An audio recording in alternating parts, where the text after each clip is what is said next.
नमस्कार, आप सबका स्वागत है एग्ज़ाम कोच की ऑनलाइन क्लास में। हिंदी के जो प्रसंग चल रहे हैं, जो बिंदु, जो विषय चल रहे हैं, इसमें आज का जो प्रसंग है वो शब्द भेद। शब्द भेद में आपको बताया भी गया था कि हिंदी में कई प्रकार के शब्द होते हैं, उन्हीं पर यहाँ चर्चा चल रही है। वो चाहे तत्सम हो, तद्भव हो, कई प्रकार के हिंदी में शब्द होते हैं। तो आज हम आपको बताएंगे देशज और विदेशी शब्द। तत्सम तद्भव के बाद में आता है देशज शब्द और विदेशी शब्द। जो विदेशी शब्द होते हैं, इन्हीं विदेशी को आगत भी कहा जाता है। आगत शब्द, ध्यान ये रखिएगा, भारत में अनेक विदेशी आक्रांताओं का आक्रमण हुआ और ज़्यादातर आक्रमण कहाँ रहा? अगर इतिहास आपने पढ़ा होगा, उत्तर भारत में।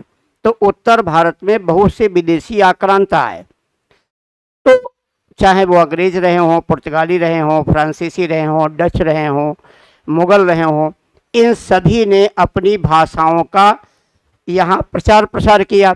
धीरे धीरे करके वो सारी भाषाएं हिंदी में आत्मसात होती चली गई, इसलिए उन सभी भाषाओं का प्रभाव वर्तमान हिंदी पे मौजूद है। कई ऐसे शब्द हैं वो हैं तो विदेशी, लेकिन आज हम उनको हिंदी में इस प्रकार से प्रयोग करते हैं जैसे वे शब्द हिंदी के ही हों।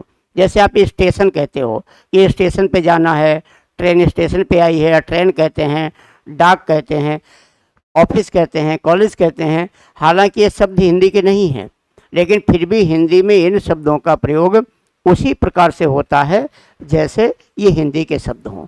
तो इसमें से सबसे पहले देखते हैं देशज शब्दों को। देखिए, हिंदी चूँकि एक भाषा है, इसमें खासियत यह है कि अगर किसी शब्द का अर्थ नहीं आ रहा है तो उस शब्द के अर्थ को प्राप्त करने के लिए हमें क्या करना चाहिए? उसका संधि विच्छेद करिए। देखिए उसमें कितने शब्दों का योग है। अगर हम उन शब्दों को अलग अलग करें और उनकी फिर मीनिंग देखें, इससे पता चल जाता है। तो क्या है, देखिए कहते हैं देशी शब्द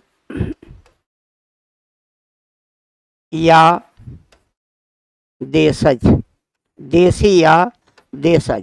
तो शब्द हुआ देश प्लस ज, क्या बना?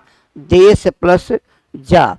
इसकी अगर हम व्याख्या करेंगे तो शब्द किस प्रकार से बन जाएगा? देश में जन्मा, देश में जन्मा। क्या बना शब्द? देश में जन्मा। अब इसकी परिभाषा लिखिएगा।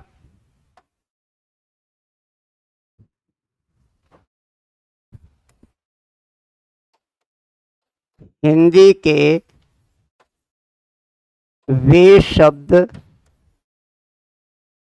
जिनकी उत्पत्ति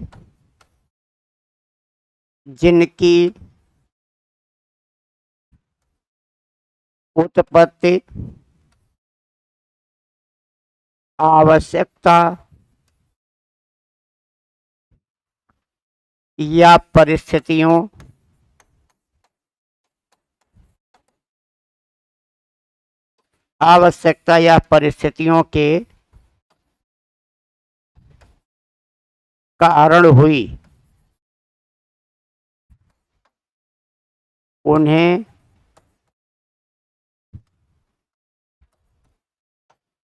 देशज शब्द कहा जाता है।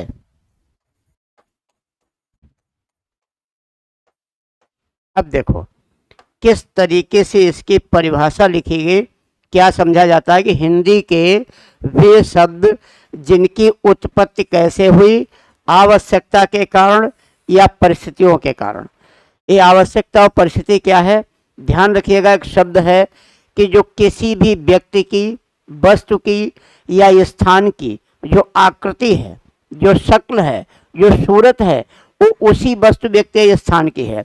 यानी किसी भी व्यक्ति की शक्ल जो है, सूरत जो है, वो व्यक्ति सत्य है और नाम उसका समाज सत्य है। जब तक नाम याद ना आए तब तक पहचान अधूरी बनी रहती है।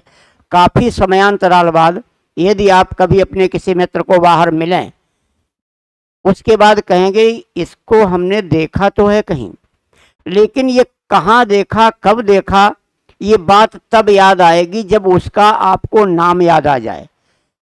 तो किसी भी व्यक्ति, वस्तु, स्थान आदि की पहचान को सुनिश्चित करने के लिए उसका नाम होना बहुत जरूरी है।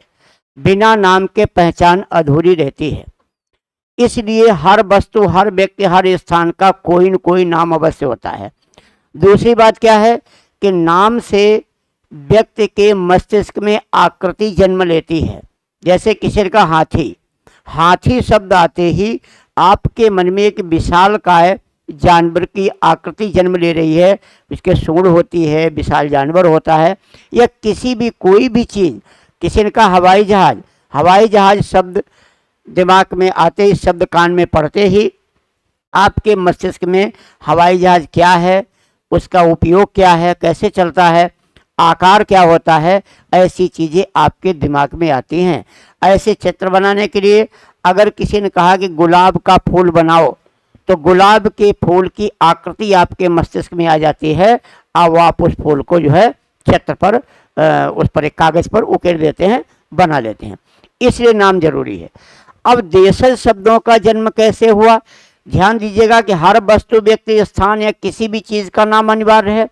तो अगर कहीं हम लोगों को कोई ऐसे स्थान पर ले जाए जहाँ की जो फल हैं, जो सब्जियां हैं, जो जानवर हैं, जो पेड़ पौधे हैं, या जो अन्य जो चीज़ें उपयोगी हैं, उनको हम लोगों ने कभी नहीं देखा, इसलिए हमें उनका नाम भी नहीं पता है। और वहाँ पर कोई ऐसा व्यक्ति भी नहीं है जो उन वस्तु, व्यक्ति, आज फल फ्रूट जो भी हैं उनके बारे में बता सके कि इनका नाम क्या है। तो हमें अपनी आवश्यकता अनुसार उनका कोई न कोई नाम अवश्य रखना पड़ेगा। तो जो उसका हम लोग नाम रख लेंगे वो हमारे उसी समाज में, उसी क्षेत्र में प्रचलित होगा। तो इसका ये मतलब हुआ कि ये जो शब्द हैं ये क्षेत्रीय शब्द हैं। कैसे शब्द हैं? ये क्षेत्रीय शब्द हैं। और आप ये भी कह सकते हो क्षेत्र विशेष में बोलते हैं। जैसे कुछ चीज़ें महाराष्ट्र में बोली जाती हैं, उत्तर प्रदेश में नहीं बोली जाती। अगर हम प्रदेश की बात करते हैं तो कुछ जगहों पर, कुछ स्थानों पर किसी चीज़ के अलग अलग नाम होते हैं। वैसे भी ये कहावत है कि हमारे यहाँ कि कोस कोस पर पानी बदले, 3 कोस पर वाणी। हर कोस पर पानी का स्वाद बदल जाता है और हर 3 कोस पर जो है भाषाएं बदल जाती हैं। तो इस प्रकार से ऐसे शब्दों को देशज शब्द कहा जाता है। इन शब्दों के कुछ उदाहरण भी हम आपको दे रहे हैं।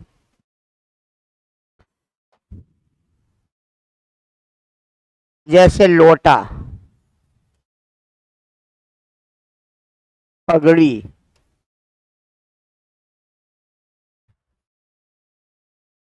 थैला,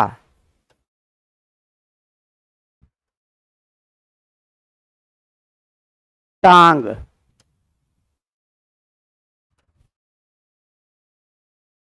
खिड़की,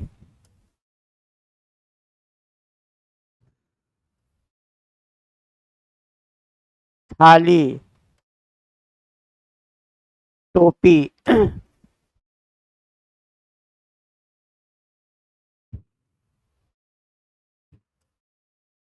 पेट आदि। यानी ऐसे बहुत से शब्द हैं। तो ये शब्द क्या बोले जाते हैं?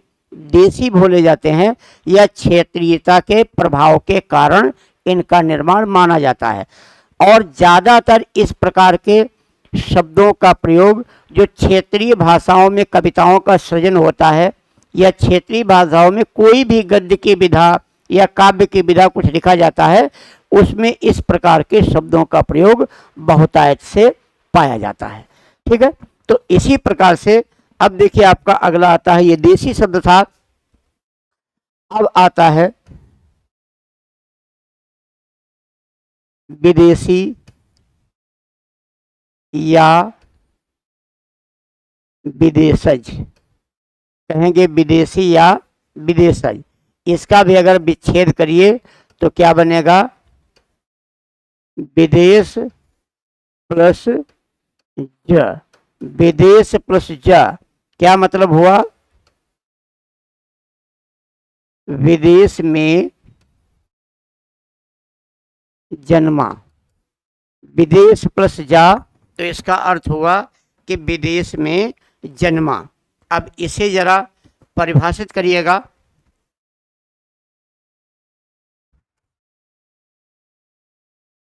हिंदी के वे शब्द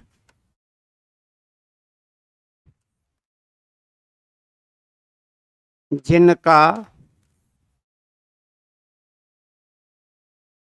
जन्म तो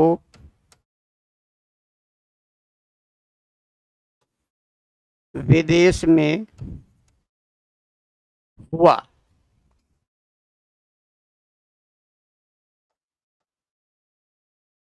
परंतु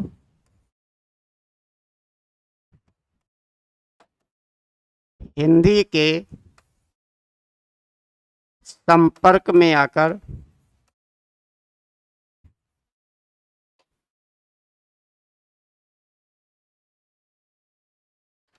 अब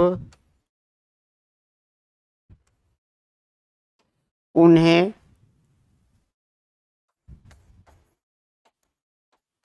हिंदी में प्रयोग किया जाता है। तो ये परिभाषा इसलिए लिखी कि अगर आप नोट्स बना रहे हैं तो आप अपने आसानी से नोट्स भी बना सकें। तो क्या है, एक तो पहले यहाँ व्याख्या की गई, विदेश प्लस ज यानी विदेश में जन्मा। आगे क्या लिखा, हिंदी के वे शब्द जिनका जन्म तो विदेश में हुआ, परंतु हिंदी के संपर्क में आकर अब उनका प्रयोग हिंदी में किया जाता है, यानी अब उन्हें हिंदी में बोला जाता है। ठीक है, यानी अब उनका प्रयोग या उनका इस्तेमाल कायम होता है, हिंदी में किया जाता है। तो इस प्रकार से ऐसे शब्दों को विदेशी शब्द कहते हैं। अब ध्यान रखिएगा, कई देशों के कई भाषाओं के शब्द हिंदी में बोले जाते हैं। इनमें सबसे ज़्यादा प्रभाव अरबी, फारसी और अंग्रेजी का है। पुर्तगाली भी हैं, फ्रांसीसी भी हैं, जापानीज भी हैं, चाइनीज भी हैं, कई भाषाओं के शब्द हैं। लेकिन सबसे ज़्यादा अगर हम प्रभाव की बात करते हैं तो सबसे ज़्यादा प्रभाव अरबी भाषा के शब्दों का है, फारसी भाषा के शब्दों का है, अंग्रेजी भाषा के शब्दों का है। यानी सबसे ज़्यादा प्रभाव इन भाषा के शब्दों का हिंदी पे है, जिसमें अरबी और फारसी के कई शब्द आपस में बिल्कुल मिलते जुलते हैं। इनमें ये भेद कर पाना कि अरबी का है या फारसी का है, ये बड़ा मुश्किल होता है। जैसे कुछ शब्द हिंदी में संस्कृत के हैं, यानी कुछ तत्सम हैं, कुछ तद्भव हैं। तो कुछ तो ऐसे मिले जुले शब्द होते हैं जिनकी ये पहचान कर पाना ये तत्सम है या तद्भव है, थोड़ा सा कठिन होता है। हालांकि पहचान तो होती है, लेकिन थोड़ा सा मुश्किल होता है, कठिन होता है। अब कुछ भाषाओं के शब्दों को अलग अलग तरीके से आपको बताया जा रहा है। अब जैसे अरबी फारसी शब्द,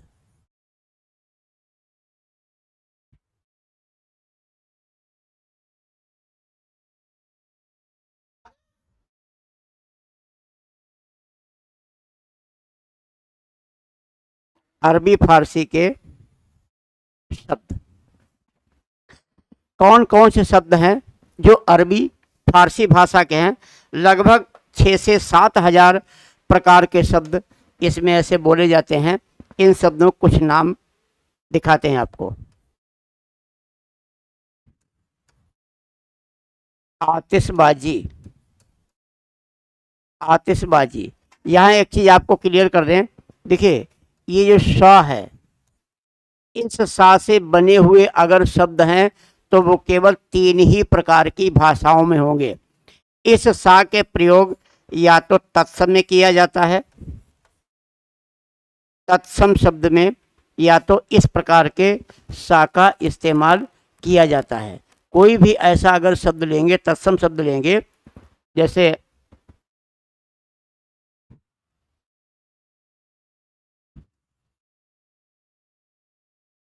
अतिशय ये तत्सम शब्द है।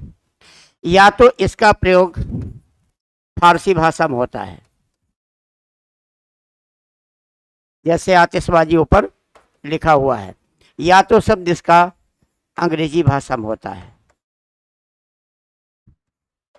जैसे स्टेशन। तो ध्यान रखिएगा, इस सा के प्रयोग से बना हुआ शब्द या वो तत्सम होगा, या वो फारसी होगा, या वो अंग्रेजी भाषा का होगा। किसी अन्य भाषा में इस प्रकार के सा का प्रयोग इस्तेमाल नहीं किया जाता है। इस बात को भी आप नोट कर सकते हैं।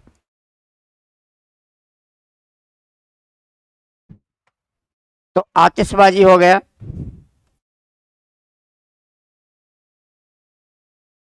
अदालत,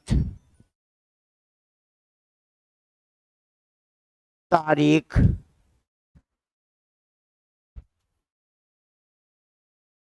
गवाह, तकिया।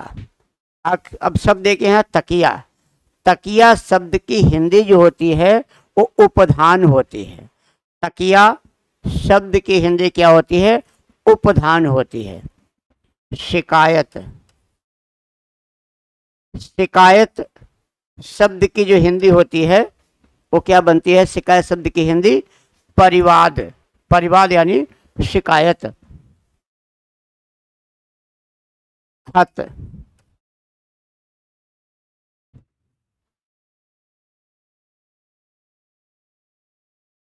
अल्लाह, तनख्वाह,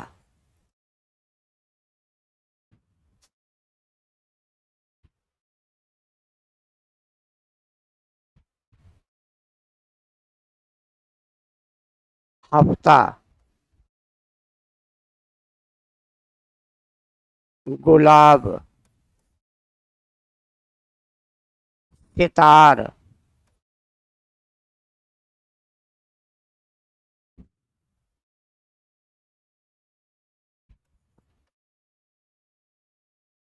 खामोश, खरगोश,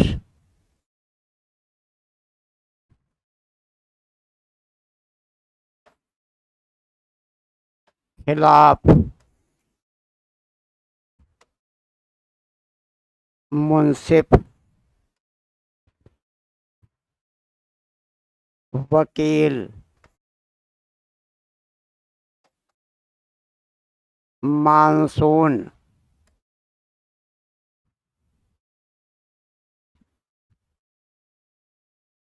दावत, वक्त,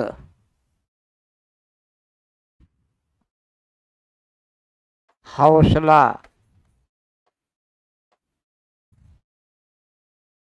सफर,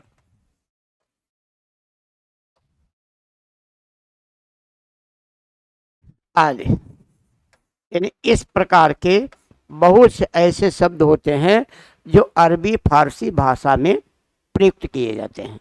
अब हम आपको एक और तरीका बता रहे हैं कि कैसे बात हम इस बात को समझ सकते हैं कि कौन कौन से शब्द अरबी फारसी भाषा के हैं।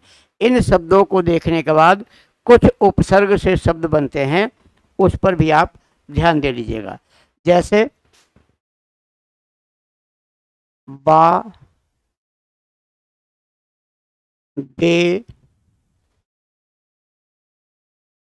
ला, सर,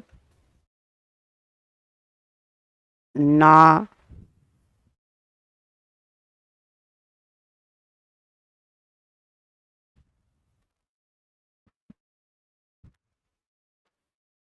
आदि उपसर्ग से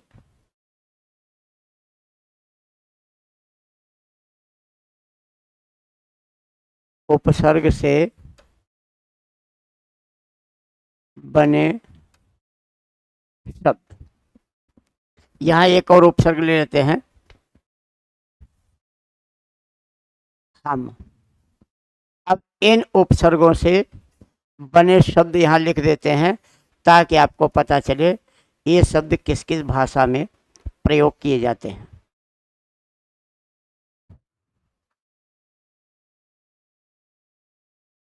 इन उपसर्गों से बने शब्दों की सूची आपको दी जा रही है। हम शक्ल, हम राज, हम राही,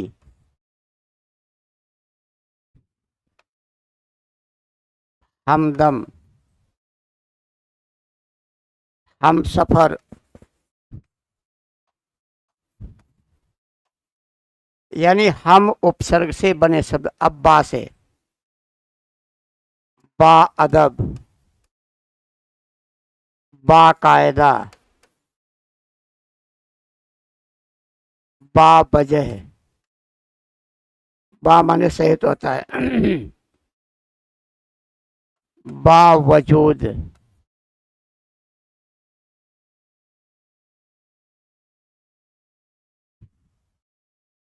अब बे से देखते हैं। बेमतलब, बेमतलब,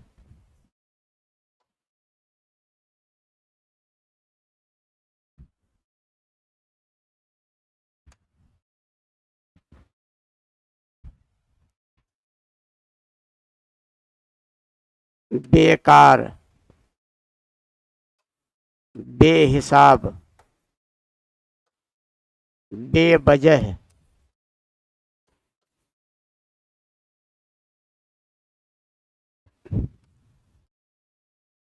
बेपरवाह,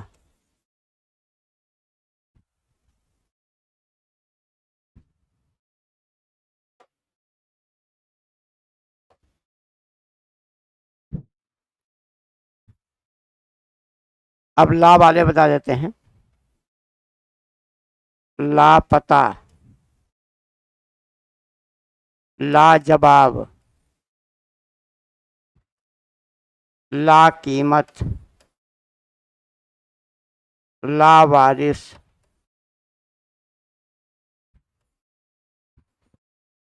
लापरवाह,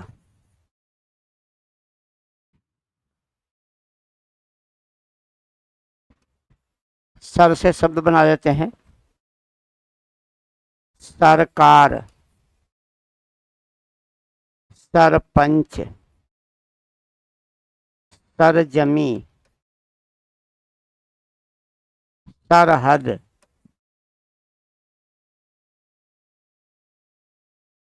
ना से बने शब्द यहाँ लिख देते हैं। नामाकूल, नापसंद, नापाक,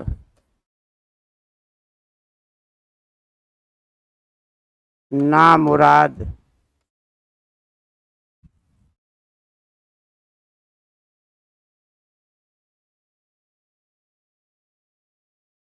तो इस प्रकार से भी बहुत शब्द अरबी फारसी के आपके पास लिख दिए गए हैं।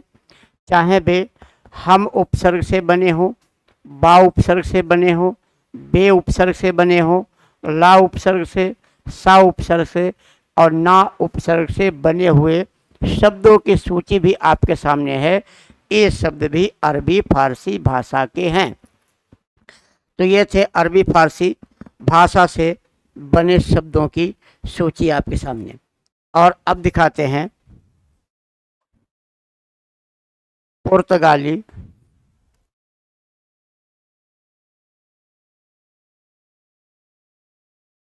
शब्द।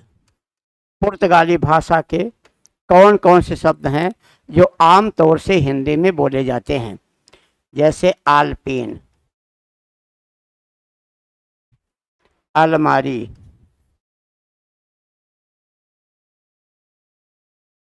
तौलिया,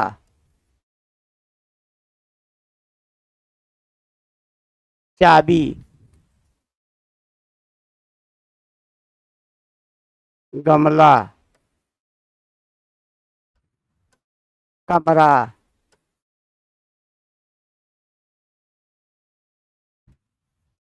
आदि। इस प्रकार के शब्द पुर्तगाली भाषा के हैं जिनका प्रयोग हिंदी में बहुतायत मात्रा में किया जाता है। अंग्रेजी शब्द देखते हैं। अंग्रेजी भाषा के लगभग 3000 शब्द हिंदी में प्रचलन में हैं। Station,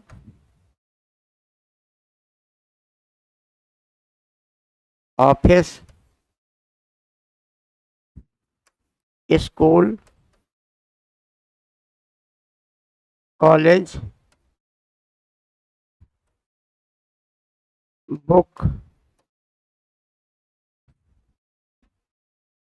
train, master, plate, tuition,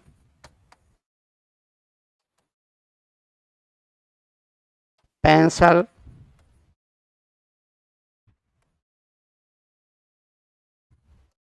pen, डाक,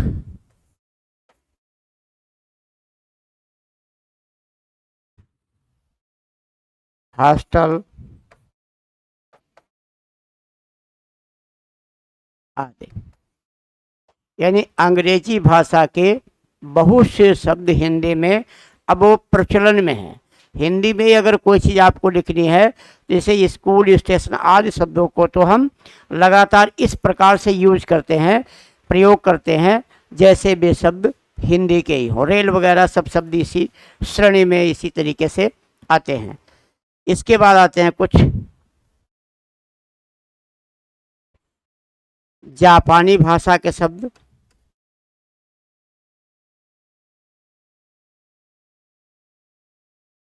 जापानी भाषा का जो शब्द है सबसे ज़्यादा प्रचलन में है, वो शब्द रिक्शा। रिक्शा शब्द सर्वाधिक प्रचलन में है और कई बार परीक्षा में पूछा गया कि रिक्शा शब्द किस भाषा का है। चीनी भाषा देखते हैं। चीनी शब्द आता है चाय, लीची, चीकू आदि। तो इस प्रकार से विश्व के अनेक देशों की भाषाओं का, चाहे वो डच भाषा रही हो, फ्रांसीसी भाषा रही हो, अंग्रेजी भाषा, लेकिन जैसा कि आपको शुरू में बताया था कि हिंदी भाषा पर सबसे ज़्यादा जो प्रभाव है, यानी हिंदी भाषा में जो सबसे अधिक जिस भाषा के शब्द बोले जाते हैं वो अरबी है, वो फारसी है, वो अंग्रेजी है। सबसे ज़्यादा इन भाषाओं के शब्दों का प्रभाव है। इसके अलावा भी बहुत से देशों की भाषाओं का हिंदी में प्रयोग किया जाता है। तो आज हमने आपको बताया कि किस प्रकार से हिंदी में देशी शब्द और विदेशी शब्दों का प्रयोग किया गया है। इन विदेशी शब्द को आगत शब्द भी कहा जाता है। तो अब इसके बाद अगली क्लास में हम कुछ अगले भेद पर चर्चा करेंगे। तब तक के लिए नमस्कार, जय हिंद।